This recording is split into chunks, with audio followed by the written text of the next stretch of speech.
You don't belong here. The voice was sharp, a sliver of ice on a sweltering summer day. It sliced through the murmur of arriving guests, a sound so perfectly pitched in its condescension that it turned heads. The woman who spoke was a vision in white silk and lace, her hair a cascade of carefully styled brown waves, her face a mask of bridal perfection. This was Isabella Thorne, and this was her day. Her eyes, cold as polished stone, were fixed on a young woman standing hesitantly by the ornate wrought iron gates. The target of her scorn wore a faded denim jacket over a simple gray shirt, her hands shoved deep into her pockets, as if to hide them from view. She was a smudge of gray against a canvas of pastel silks and crisp tuxedos. "I'm sorry," the young woman said, her voice soft, almost lost in the breeze. I need to see him. Just for a moment." Isabella let out a laugh that was more of a brittle exhalation. "See him? See Kwon Dae-hyun? On his wedding day? Look at you. You look like you crawled out of a ditch." "Security," she called, her voice rising with theatrical indignation. Two guards in immaculate black suits moved forward, their faces impassive. "Please," the young woman Amelia pleaded, taking a hesitant step forward. Her eyes were wide, filled with a desperate, unnamed urgency that she herself didn't understand. I think my name is Amelia. I just need to ask him something." "It's important." Isabella's smile was a weapon. She stepped closer, her voice dropping to a conspiratorial whisper that was somehow louder and more humiliating than her shout had been. "Listen to me, you pathetic stray. You are nothing. A piece of trash blown in by the wind. Do you have any idea who he is?" "Who I am?" "We are closing a deal today worth more than you and everyone you've ever known. This isn't a soup kitchen. Now get out of my sight before I have you thrown out so hard you forget what little name you think you have." The crowd was a ring of curious, judging eyes. Phones were already emerging, small black mirrors capturing the beautifully cruel bride and the bewildered, poorly dressed girl. The humiliation was a physical force, pressing down on Amelia, stealing the air from her lungs. She felt a phantom pain, a flicker of a memory of another voice, a deep and gentle one, whispering her name with love, not contempt. It was a ghost of a feeling, and it was the only thing keeping her standing. "Just let me see his face," she whispered, more to herself than to the bride. "Please." Isabella's face contorted with rage. "Security, get this filth away from my wedding." As the guards reached for her arms, a sudden silence fell over the courtyard. A new presence had emerged from the grand villa. He moved with an unnatural stillness, a man who commanded gravity itself. Kwon Dae-hyun, impeccably dressed in a tailored black suit, stood on the marble steps, his gaze sweeping over the scene. His face was a study in cold control, a handsome, unreadable mask that had intimidated rivals and soothed investors for years. His eyes, dark and empty since the day the sea had swallowed his world, finally landed on the girl in the denim jacket. For a single, eternal second, nothing happened. Then the mask cracked. 5 years earlier, that mask had not existed. Kwon Dae-hyun had been a man who smiled, a man whose laughter echoed through the sprawling, minimalist mansion that felt more like a home than a fortress. The source of that transformation was Amelia. She had walked into his life not as a business associate or a sycophant, but as a curator for a gallery he had acquired, her passion for art and her complete indifference to his reputation disarming him instantly. She was an African-American woman from a world away, a scholar of beauty who saw the quiet, lonely man behind the formidable empire of the Pictet Syndicate. Their love was a secret garden in a world of concrete and steel. He would come home from meetings where men trembled at his name, and she would be waiting, not with fear, but with a teasing question about his day, her hand reaching for his, grounding him. She filled his silent, echoing halls with jazz music and the scent of the orchids she insisted on keeping in his stark office. "You need more life in here," she would say, her fingers tracing the cold glass of his desk. "All this power and you live like a ghost." He had given her everything, a world of impossible luxury, but she only ever seemed to want him. She learned a few phrases in Korean, her accent clumsy and charming, and he would correct her with a soft smile, his hand in her hair. He was the boss of the Korean Mafia, a man whose orders could shift economies and end lives, but with her, he was just Dae-hyun. And she was his Amelia, his heart, his unlikely, brilliant piece. Then came the day of the storm. They were driving along the coastal highway, the sky a churning canvas of bruised purple and gray. The sea raged beside them, throwing spray against the windows of the armored sedan. Amelia was talking, her voice a warm counterpoint to the howling wind, her hand resting on his thigh. He remembered turning to look at her, the way the dim light caught the curve of her smile. That was his last clear memory before the world exploded. A truck, appearing from nowhere, slammed into them with the force of a battering ram. The screech of metal, the shattering of glass, the violent, sickening lurch as their car was forced over the cliffside. It tumbled through the air, a broken toy against the fury of the ocean. He remembered the impact with the water, the sudden, crushing cold, and the horrifying silence where her voice had been. He was pulled from the sinking wreckage by his trailing security team, bleeding and broken, his consciousness fading as he screamed her name into the storm. They searched for weeks. Divers, hélicoptère, boat. They found pieces of the car, a shred of her silk scarf tangled in the rocks, but they never found her. The sea, they said, was unforgiving. It had taken her. Kwon Dae-hyun, the man who controlled everything, had lost the only thing that mattered. The cold mask he wore now was forged in the icy waters of that day, a permanent fixture over the hollowed-out ruin of his heart. The years that followed were a long, gray emptiness. Dae-hyun moved through his life like a phantom, his grief a constant, silent companion. The Pictus Syndicate grew even more powerful under his cold, precise leadership. He was more ruthless, more decisive, his capacity for mercy seemingly drowned along with his wife. The warmth she had brought into his world vanished, replaced by an intimidating, sterile order. His mansion became a museum of loss. Her side of the bed remained untouched, the sheets crisp and cold. Her art books sat on the shelves, gathering a fine layer of dust that no housekeeper was ever permitted to clean. He would sometimes stand in the doorway of her old studio, the scent of dried paint and turpentine a ghostly echo of her presence, and feel nothing but a vast, crushing weight. Min-jun, his most trusted lieutenant and the closest thing he had to a friend, watched the transformation with a heavy heart. He saw the light in his boss's eyes die, replaced by a permanent, chilling darkness. "You must find a way to move forward, Hyungnim," Min-jun had said once, using the respectful term for an older brother. "This is not living. It is a long suicide." Dae-hyun had simply stared out at the city lights, his jaw tight. "I am alive. That is enough," but it wasn't. A year after the accident, yielding to the pressure of tradition and the need for some form of closure, he agreed to a symbolic funeral. An ornate casket, beautiful and heartbreakingly empty, was lowered into the ground in the family's private cemetery overlooking the sea. He stood stoically as tributes were spoken, his face unmoving, but as the first handful of dirt was thrown, something inside him finally shattered. He didn't weep. He simply walked away from the ceremony, back to his car, and had himself driven to the coast where she was lost.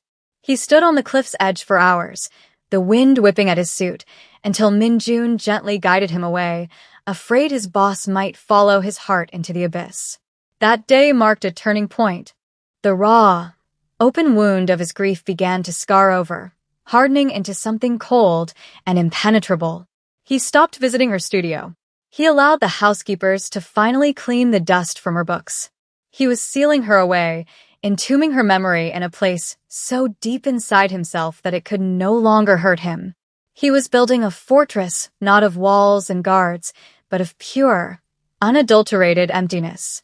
He had concluded that love was a vulnerability, a fatal flaw in the architecture of power. He would never make that mistake again. The world saw him as more powerful than ever, a king on a throne of ice. Only Min-jun knew the truth. The king was a prisoner, and his kingdom was a grave. Into this carefully constructed void stepped Isabella Thorne. She was the daughter of Jonathan Thorne, ruthless American corporate titan whose shipping empire was teetering on the brink of collapse. A strategic alliance with Dae-hyun's logistical network was his only salvation. The proposed merger was not one of companies, but of families. Isabella was the centerpiece of the deal. She was intelligent, beautiful, and possessed a chilling ambition that Dae-hyun recognized because it mirrored his own, albeit a shallower version. She understood the language of power, of assets, and leverage. When they first met, she looked at him not with the awe or fear he was accustomed to, but with the cool appraisal of a partner assessing a valuable acquisition. She saw the emptiness in him, the hollow space where Amelia had been, and correctly identified it as an opportunity. "Your home is beautiful, Mr. Kwan," she had said during her first visit, her eyes scanning the grand, impersonal rooms. "But it lacks a woman's touch. It feels unlived in." The comment was audacious, a direct acknowledgement of the ghost in the room, but it was delivered with such confidence that it bordered on respect. She wasn't afraid of Amelia's memory. She was planning to pave over it. Over the following months, she began her careful campaign. She didn't push, she suggested. A new piece of art here, a different floral arrangement there. She started by respecting the shrine to his late wife, then slowly, methodically, began to deconstruct it. She would talk about the future, about their combined influence, about the dynasty they could build. She never spoke of love. She spoke of legacy. For Dae-hyun, the proposal was logical. It was a good business decision. His heart was a dead thing, a fossilized relic, so it had no say in the matter. Marrying Isabella was a practical, emotionless step towards securing his future and honoring his family's expectation that he produce an heir. He felt nothing for her, but she did not require his affection, only his name and his power. She was a partner, not a soulmate. The distinction was, for him, a relief. He consented. The engagement was announced, a shockwave in the worlds of finance and underworld dealings. Isabella was triumphant. She moved through the preparations for the wedding with the precision of a general planning a campaign. She selected the venue, the dress, the guest list. She was crafting the perfect image, the ultimate power couple. Dae-hyun remained a passive observer in the planning of his own life. He had surrendered to the cold logic of his new reality. The wedding day dawned, bright and clear. He stood before the mirror, adjusting his tie, his reflection a stranger in a familiar suit. He was about to chain himself to a future he did not want, but it was a future. It was something other than the endless, echoing past. It was a final act of burying Amelia, of admitting defeat. It was the end of a chapter. He was wrong. It was the beginning of the real story. Amelia's world for 5 years had been a quiet, hazy dream. She awoke in a small, sterile room in a rural clinic hundreds of miles down the coast from the city, her head bandaged, her body a canvas of bruises. She knew nothing. Not her name, not her past, not the face that should have been familiar in the mirror. The doctors called it dissociative amnesia, a result of severe trauma. The fisherman who found her washed ashore, unconscious and barely breathing, had brought her there. He'd seen no crash, just a body on the sand. With no identification and no one looking for her, she became a ghost. The clinic named her Mia. It was simple, easy to hold on to. She was released after a few months with a small amount of charity funds and a life that was a blank page. She settled in the sleepy coastal town, a place of salt air and quiet routines. She worked odd jobs in a diner, a bookstore, a small local garden. She was liked for her gentle nature and her sad, distant eyes. People assumed she had a tragic past and were kind enough not to pry. Her nights were the hardest. She was haunted by fragments, sensory ghosts that had no context. The scent of a specific flower, orchids, would sometimes drift into her mind, so real she could almost touch them. She'd dream of the feeling of silk against her skin, of a deep, resonant voice speaking a language she didn't know but somehow understood. She'd wake with tears on her cheeks and a profound sense of loss for a life she couldn't remember. She carried a small, smooth stone in her pocket, something the fisherman had found clenched in her fist. It was her only link to the void. One sweltering afternoon, she was cleaning tables in the diner when a news report came on the small television mounted in the corner. It was a celebrity news segment about the wedding of the decade. A photo flashed on the screen, a handsome Korean man with impossibly sad eyes, standing next to a smiling, triumphant-looking American woman. The anchor mentioned his name.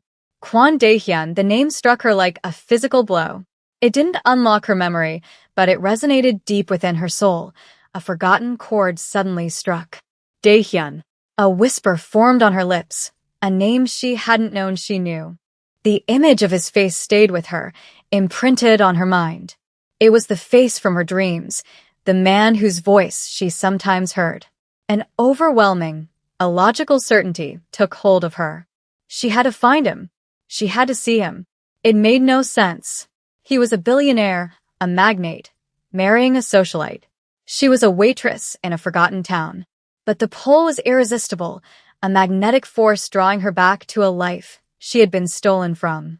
She took her meager savings, a few $100s saved in a jar, bought a bus ticket, and began the long journey. She didn't know what she would say. She didn't know what she was looking for. She only knew she had to stand in front of him, to look into his eyes, and hope that he could see the person she no longer knew how to be. The gates of the estate were more imposing than she could have imagined, a golden fortress designed to keep the world out. And now, she was the world it was keeping out. The bride's words echoed in her ears, each one a fresh wound. Pathetic stray. Piece of trash. Filth. The faces in the crowd swam before her, a blur of judgment and morbid curiosity. The guards' hands were firm on her arms, their touch impersonal and bruising. Amelia felt a wave of despair wash over her. This was a mistake. A crazy, hopeless impulse. She was about to be dragged away, a madwoman who had crashed a billionaire's wedding. She closed her eyes, a silent surrender. And then, the silence. The pressure on her arms vanished. The murmuring of the crowd died. She opened her eyes and saw that the guards had frozen, their gazes fixed on the villa behind her. The bride, Isabella, had a look of pure shock on her face, her perfect mask of contempt momentarily forgotten. Amelia turned slowly. And there he was, Kwon Dae-hyun. He was just as he looked on the television, but infinitely more real. The sadness in his eyes was a vast, dark ocean. He stood on the steps, a statue carved from grief and power.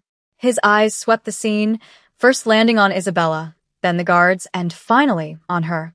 Time seemed to slow, to stretch into a thick, syrupy stillness. His gaze passed over her, dismissive at first, another problem to be handled. But it snagged. It came back. His head tilted slightly, a flicker of confusion in his cold expression. He took a step down, then another, his eyes locked on her face. The world seemed to fade away until it was only the two of them, separated by 20 yards of pristine gravel and 5 years of hell. He saw the denim jacket and the worn-out shirt, but he also saw the way she held her head, the specific curve of her jaw. He saw the small, faint scar above her right eyebrow, a tiny white line from a childhood fall she'd told him about one night. He saw her eyes, the same eyes that had looked at him with a love so pure it had terrified him. The cold, impenetrable fortress he had built around his heart did not just crack, it was obliterated. All the air left his lungs in a ragged, silent gasp. Isabella, sensing the catastrophic shift in the universe, rushed to his side. Dae-hyun, darling, don't worry about this. Security is handling the trash, but he didn't hear her. He didn't see her. He only saw the ghost that had haunted his every waking moment, now standing before him in flesh and blood. His lips parted, and a single word, a name he hadn't spoken aloud in years, escaped like a prayer, a question, a statement of impossible fact. Amelia? The name hung in the air, a sonic boom in the dead silence. Amelia's breath caught in her throat. Hearing him say it, in that voice, the deep, resonant voice from her dreams, was like a key turning in a lock deep inside her mind. A dam broke. Images, feelings, sensations flooded her. The scent of orchids. The feel of his hand in hers. Laughter in a sunlit garden. The roar of the sea. Dae-hyun pushed past a stunned Isabella, shoving a guard aside who dared to stand in his way. He crossed the distance between them in 3 long strides, his movements no longer controlled, but driven by a desperate, primal need. He stopped inches from her, his hands coming up to cup her face, his thumbs tracing her cheekbones as if to confirm she was real. Tears, the tears he hadn't shed at her funeral, streamed down his face. "It's you," he whispered, his voice thick with disbelief and adoration. "You're alive. Amelia, you're alive," and he pulled her into his arms, burying his face in her hair, holding her with a strength that was both fierce and fragile, a man clinging to a miracle. The crowd of wedding guests stood in stunned silence, their phones forgotten, witnesses to the impossible resurrection of a dead woman and the utter demolition of a wedding. The world outside the gates of Kwon Dae-hyun's estate erupted. The wedding, so meticulously planned by Isabella, was over before it began. She was quietly, yet firmly, escorted from the property, her face a thunderous mask of fury and utter humiliation. The official statement released to the press was curt. "The wedding has been postponed due to a private family matter," but the videos had already gone viral. Grainy mobile phone footage showed the powerful Kwon Dae-hyun, a man known for his icy composure, weeping as he embraced a shabbily dressed woman. The story was irresistible. Speculation ran rampant. Inside the mansion, the chaos of the outside world was a distant hum. Dae-hyun led Amelia through the vast, silent halls. For her, it was a strange and alien landscape of marble floors and soaring glass walls. For him, it was a house that was suddenly, miraculously, a home again. He sat with her in a quiet sitting room, never letting go of her hand, his eyes drinking in the sight of her. He asked her questions gently, piecing together the fractured narrative of her last 5 years. Her amnesia, the life she'd lived as Mia, the news report that had inexplicably drawn her to him. "I didn't know why," she explained, her voice trembling. I saw your face, and I felt like I was supposed to be here. I felt like I knew you." Dae-hyun's heart ached with a mixture of profound joy and simmering rage. Joy that she was alive, that this impossible dream was real. Rage at the years that had been stolen from them, at the suffering she had endured alone. While he cocooned Amelia in safety, Isabella and her father, Jonathan Thorne, launched their counterattack. They couldn't let the narrative be about a miraculous return. It had to be about a scam. They fed a story to their contacts in the tabloid press. The headlines were brutal. Desperate vagrant scams grieving billionaire. Wedding crashers shocking con. They painted Amelia as a cunning opportunist, a grifter who had studied Dae-hyun's tragic past and concocted an elaborate scheme to impersonate his dead wife. They leaked anonymous quotes from people in the town where she'd lived, twisting her quiet, gentle nature into proof of her being a secretive, manipulative loner. The public, always hungry for a scandal, began to doubt. The romantic story of a lost love found was tainted by the more cynical and perhaps more believable tale of a massive fraud. Dae-hyun was furious. He watched the news reports, his jaw tight, his knuckles white. "They're trying to bury you again," he said, his voice low and dangerous. He turned to Min-jun, who had been standing by, a silent sentinel. "I want to know everything. I want to know who is behind these stories, and I want you to find the truth of what happened 5 years ago. Every detail. Tear it all apart. I don't care who you have to break." "Find it," Min-jun simply bowed his head. Yes, Youngnim, the battle lines were drawn. It was no longer just about a personal reunion. It was a war for Amelia's identity, for her honor, and for the truth that had been submerged for 5 long years. Dae-hyun would shield her from the storm, but he would also unleash a hurricane of his own on those who dared to harm her. He would remind the world that while his heart had been broken, his power had not. Min-jun began his work with a silent, methodical efficiency that made him Dae-hyun's most feared asset. He didn't start with the tabloids. That was a war of whispers and lies. He started with the cold, hard facts of the past. He pulled the original police reports and internal investigation files from the crash 5 years ago. At the time, it had been ruled a tragic accident caused by the storm, a conclusion that a grief-stricken Dae-hyun had accepted. But now, with fresh eyes, Min-jun saw the cracks. The first inconsistency was the truck driver. The police report stated the truck had been stolen and was later found abandoned, the driver never identified. But Min-jun's sources in the police department, Men who owed Dae-hyun their careers found the original, unedited incident log. It mentioned a witness who saw the driver climb out of the truck and get into a dark sedan that had been waiting a quarter-mile down the road. That detail had never made it to the final report. It wasn't an accident. It was an attack. The next target was the sole survivor from Dae-hyun's security detail in the follow car, a man named Park Jin-woo. The official story was that Park had suffered career-ending injuries and retired to a quiet life in the countryside. Min-jun's digital trackers found him in less than 12 hours. He wasn't living a quiet life. He was living a wealthy one in Busan under a new name, funded by a series of anonymous wire transfers that had begun a week after the crash. Min-jun didn't send a team of thugs. He went himself, arriving at Park's luxury apartment with two unassuming men. Park opened the door, and his face went white with a terror that 5 years hadn't managed to erase. He knew who Min-jun was. He knew who he worked for. "We need to talk about the accident, Mr. Park," Min-jun said, his voice calm, almost gentle, which was far more terrifying than any threat. They sat in Park's minimalist living room. Park trembled, sweating, stammering that he didn't remember anything. Min-jun simply placed a tablet on the coffee table, showing Park's new identity, his bank statements, and a live satellite feed of his daughter's elementary school playground. "Your memory may be gone, but mine is excellent," Min-jun said softly. Kwon Dae-hyun is a patient man, but his grief has made him thorough. He wants the truth. All of it. And he will have it. That was all it took. The carefully constructed lies of Park's new life crumbled. He confessed, the words tumbling out in a torrent of guilt and fear.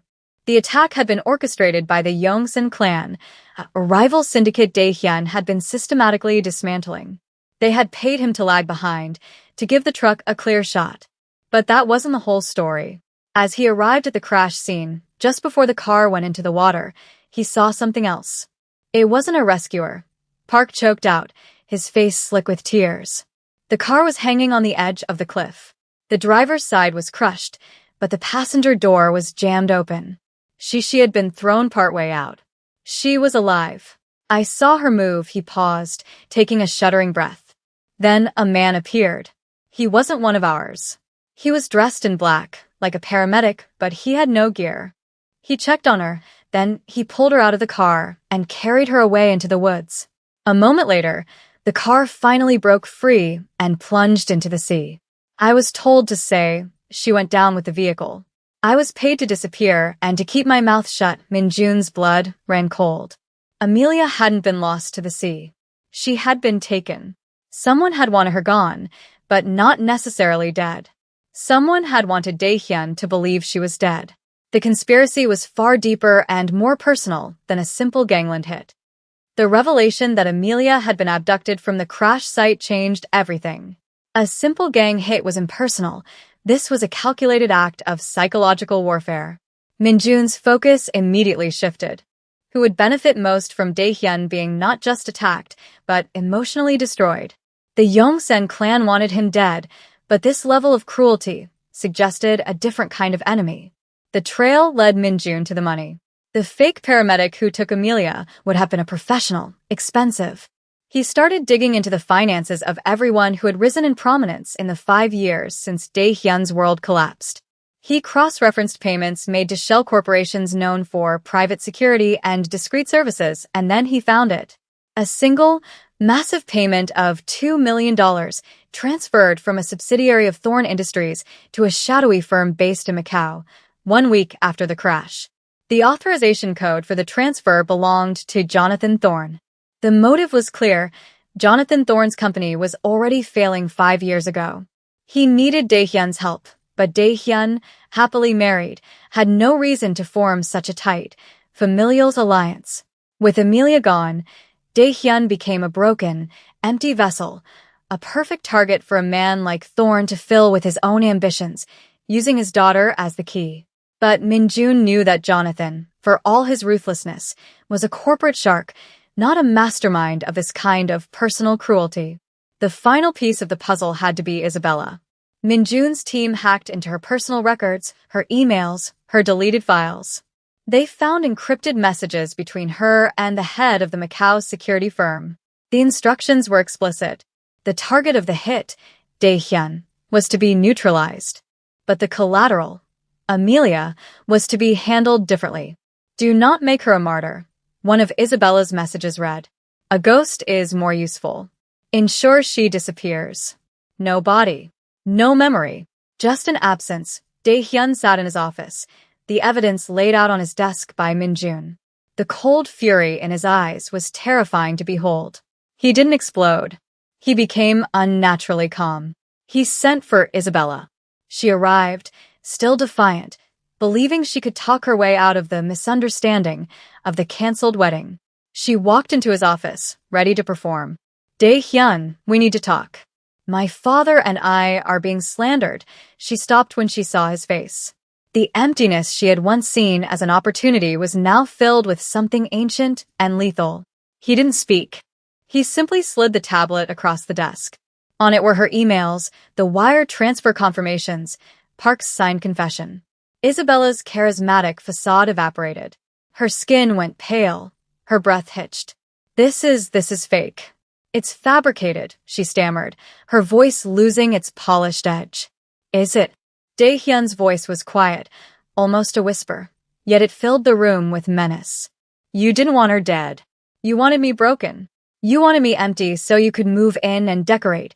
Isabella's fear curdled into venomous rage, the last defense of the guilty.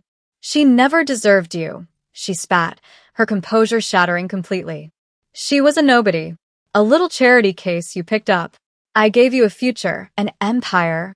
He was never going to love me as long as your ghost was around. I moved the ghost. I put her where she belonged, in obscurity. You should be thanking me. In that moment, Dae-hyun saw the true, monstrous ugliness of her ambition. He stood up, walked to the window, and looked down at the gardens where Amelia was now walking, her steps still hesitant but her face turned toward the sun. He pressed a button on his desk. Min-jun. Let them in. The doors to the office opened, and two uniformed police detectives, accompanied by a senior prosecutor, walked in. Isabella stared at them, her mouth agape in horror. The prosecutor looked from the evidence on the desk to Isabella's panicked face. Isabella Thorne, he said, his voice devoid of emotion. You are under arrest for conspiracy to commit murder, kidnapping, and obstruction of justice. As they cuffed her, her final, desperate shriek echoed in the hall, a sound of utter and complete ruin. Justice had arrived, not with a bang, but with the cold, quiet click of handcuffs. The final act of the drama played out not in secret meetings or shadowy confrontations, but in the stark, public arena of a courtroom. The trial of Isabella and Jonathan Thorne became an international media sensation, a spectacle of fallen power and shocking depravity. The prosecution, armed with Min-jun's impeccably gathered evidence, laid out the conspiracy in chilling detail. Park Jin-woo, granted immunity for his testimony, recounted the events of the crash, his voice trembling as he described seeing Amelia taken. Financial experts traced the money from Thorne Industries to the Macau firm. Digital forensic specialists presented Isabella's own words, her encrypted emails laying bare her cruel and calculated plan. The defense tried to paint it as a corporate smear, a fabrication by a powerful man to escape a marriage he no longer wanted. They attacked Amelia's amnesia, suggesting she was an unreliable witness to her own life, perhaps even a willing participant in a long con. But their arguments crumbled under the weight of the evidence and the quiet dignity of the people they were trying to destroy. Amelia took the stand. She didn't have to recount the details of the crime. She didn't remember them. She simply had to be herself. Dressed in a simple but elegant dress provided by Dae-hyun, she spoke softly about her 5 years as Mia, the fragmented dreams, the sense of loss, the inexplicable pull that led her back to him. She wasn't a victim seeking vengeance. She was a woman trying to reclaim her stolen soul. Her quiet strength and vulnerability were more powerful than any accusation. The most damning moment, however, came from Dae-hyun himself. When he took the stand, the courtroom fell silent. He wasn't the feared Mafia boss or the ruthless CEO. He was a man describing the love of his life. He spoke of Amelia, of the light she brought into his world, and then he described the 5 years of darkness that followed her disappearance. His testimony wasn't for the jury. It was a eulogy for a life that had been stolen and a testament to a love that had survived even death. "They did not just try to kill my wife," he said, his voice steady but heavy with emotion, his eyes fixed on Isabella. "They tried to kill my soul. They buried her alive in my memory. They built their future on her grave. The verdict was a formality. Guilty on all counts." Jonathan Thorne, his corporate empire in ruins, received a life sentence for his role in the conspiracy. Isabella, the architect of the cruelty, was also sentenced to life, without the possibility of parole. As she was led away, she looked at Dae-hyun one last time, her eyes filled not with remorse, but with a final, impotent flare of hatred. He met her gaze, his expression unreadable, then turned away, his part in her story finished forever. The justice was absolute, the scandal put to rest. But for Dae-hyun and Amelia, the true work was just beginning. The legal victory was an end, but their life together was a new, uncertain start. The world slowly forgot the scandal of the Thorns, moving on to the next headline. But in the quiet sanctuary of Dae-hyun's estate, a new, more delicate chapter was unfolding. The healing was not a sudden event, but a slow sunrise. Amelia's memory did not return in a dramatic flood, but in gentle waves, triggered by small, everyday things. The taste of a certain tea, the melody of a jazz song on the radio, the way Dae-hyun would look at her when he thought she wasn't watching. Each recovered fragment was a gift, a piece of her stolen past returned to her. But she was not the same woman she had been 5 years ago. Her time as Mia had forged a quiet resilience in her, a strength born of solitude and self-reliance. Dae-hyun, in turn, was also transformed. The icy shell he had built around his heart had melted away, but the grief had changed him. He was softer, more patient, his power now tempered with a profound appreciation for the fragility of life and happiness. He found that he was falling in love with her all over again, not just with the memory of the woman he had lost, but with the survivor who had returned, a person shaped by experiences he could only imagine. One day, he took her back to the small coastal town where she had lived as Mia. He walked with her through the familiar streets, met the people who had shown her kindness, and saw the simple, peaceful life she had built from nothing. He stood in the small, sparse apartment she had rented, and for the first time, he truly understood the depth of her strength. It was there, in that humble room, that he asked her to marry him again. "I don't want to just go back to the way things were," he said, his voice thick with emotion. "I want to build something new with the woman you are now and the man you have helped me become again." Her answer was a quiet, tearful, yes, their second wedding was the opposite of the one Isabella had planned. It was a small, private ceremony in the garden of their home, the same garden where they had shared so much laughter years ago. Only their closest circle, including a grateful Minjun and the kind fisherman who had saved her, were in attendance. It wasn't a merger of empires, but a reunion of two souls who had found their way back to each other through an impossible darkness. They decided their pain had to have a purpose beyond their own happiness. They established the Amelia Kwan Foundation, a global organization dedicated to helping unidentified persons and victims of amnesia, using their vast resources to fund research, provide support, and reunite families. It was their legacy, a beacon of hope forged from their own ordeal. Years later, a visitor to the estate might see them walking in the garden at sunrise. He, the once feared leader of the underworld, now a man whose power was wielded for good. She, the once lost girl, now a woman of quiet grace and immense strength, her hand held securely in his. Their past was a part of them, a story of fire and grief, but it was no longer their prison.